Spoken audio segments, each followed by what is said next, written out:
The views expressed here are solely those of the host and do not represent the positions of any sponsors, affiliates, or institutions. I Don't Subscribe does not serve as a medium for salvation, leadership, or advocacy on behalf of others. An individual's internal compass is their most reliable guide. These conversations serve as waypoints along one's journey. For this reason, I encourage listeners to critically examine all narratives presented, including those on this show. An individual journey is uniquely theirs, and it should be navigated with confidence and intuition. Retain what resonates, release what does not. Let's converse.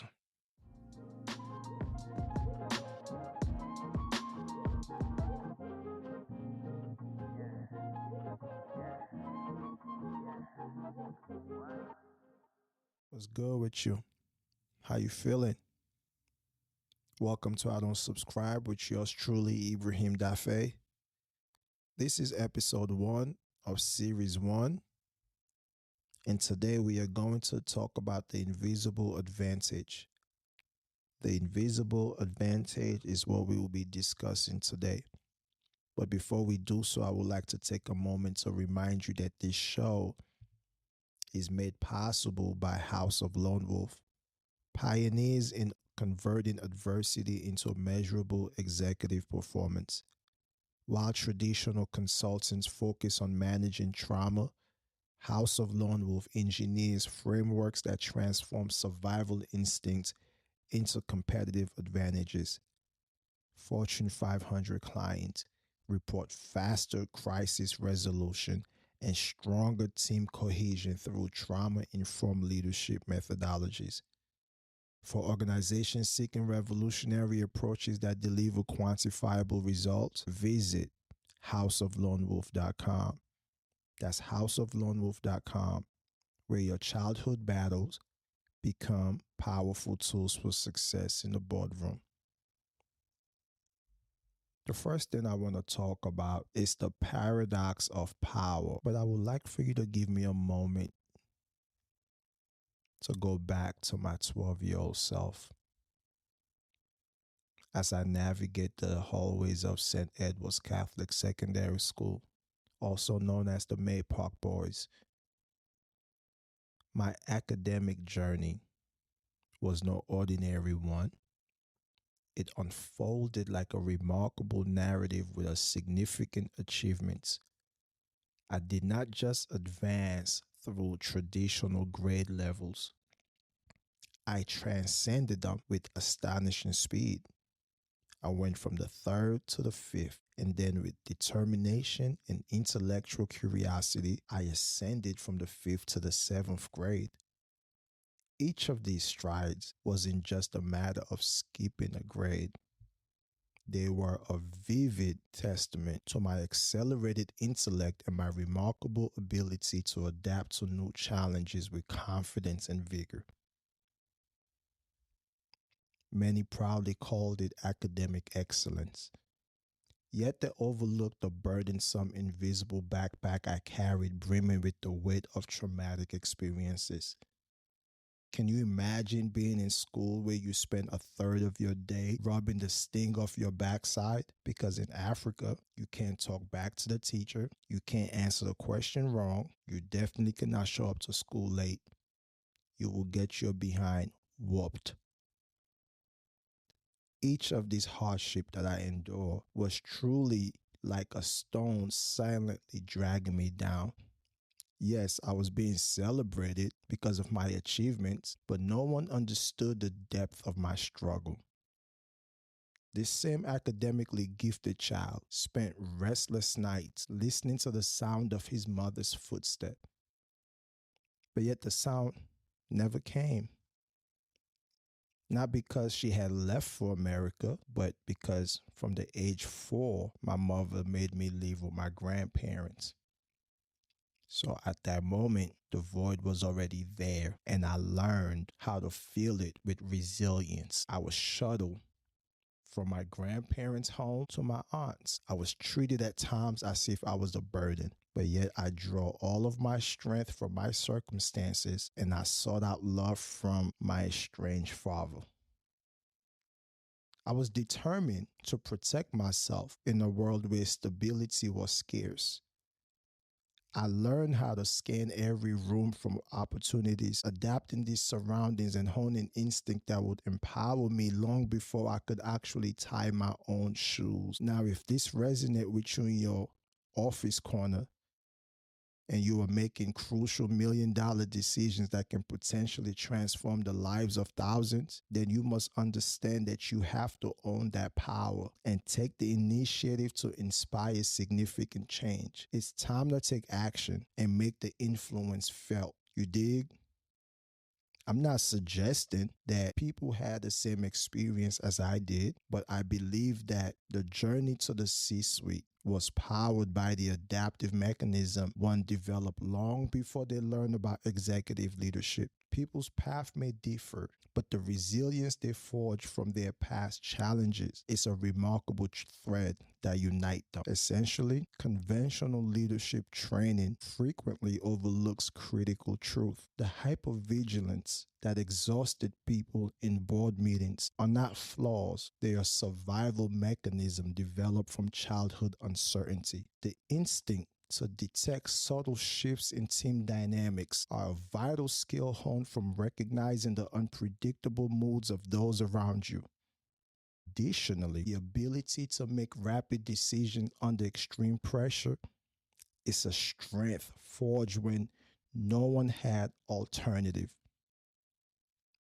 One must recognize and leverage these experiences. They are truly a powerful asset in one leadership toolkit. From Freetown to the South Bronx, I've learned a crucial lesson. What society calls trauma can be turned into a strategic advantage when understood and used effectively. This isn't about healing. It's about using pain as a tool. You dig? So what is the transformation engine? Let me speak directly to the executive who has triumphed despite carrying unseen wounds. When I arrived in the South Bronx from Sierra Leone at age 12, I took on the profound responsibility of caring for my three younger siblings. One was 7, another was 18 months, and the youngest was just 6 months. Each morning, I walked from Sheridan Avenue to College Avenue 67. I walked past my school every day at 166 Roberto Clemente to make sure that my siblings were safe and settled before I even pursued my own education.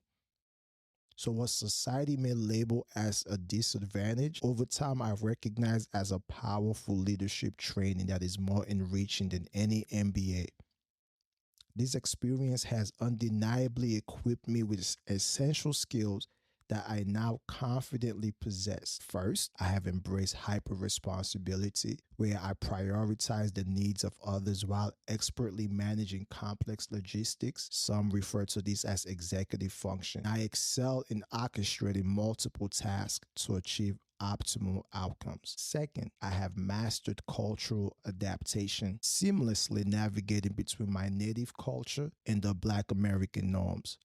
This experience has undeniably equipped me with essential skills that I now confidently possess.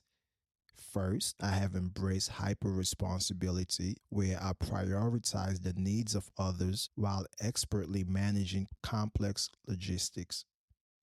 You refer to this as executive function, and I excel in orchestrating multiple tasks to achieve optimal outcomes.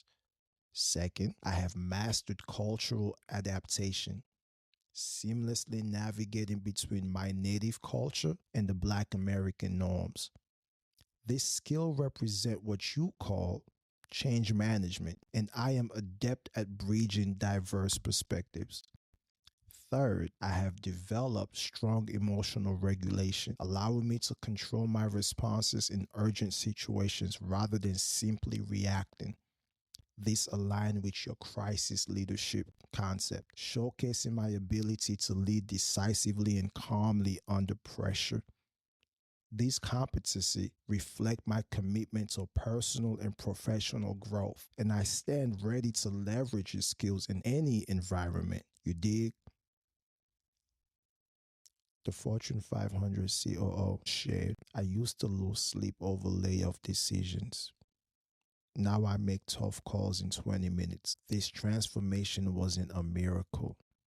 It resulted from tapping into the decisive mechanism he cultivated at a young age when navigating his choice of parent to live with after a divorce.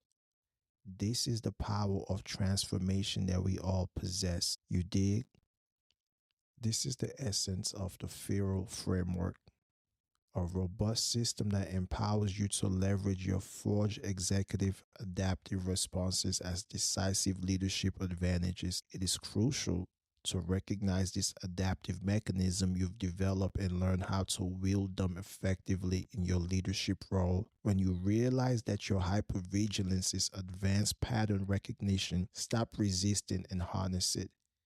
The executive identifying market shift before competitors isn't just lucky. They are utilizing trauma-informed intuition that conventional leaders cannot access. Own this capability and assert your leadership influence. Think about this. Your leadership team has put in so much effort to refine skills that could set them apart in the market. That ongoing vigilance for potential threats. It's all about using predictive analysis, being able to make decisions without getting too emotional. That's what we call dispassionate decision making. And that knack for planning for the worst case scenarios, that's actually strategic risk management at work.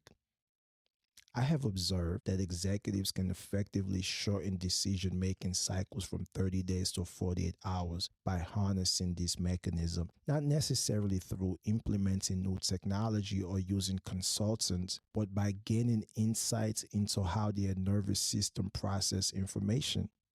This is the practical benefit of trauma-informed leadership that can significantly enhance your decision-making process. This isn't merely a theory, it is a powerful truth. When a trauma-informed executive enters crisis mode, they unlock neurological pathways that conventional leaders may never access.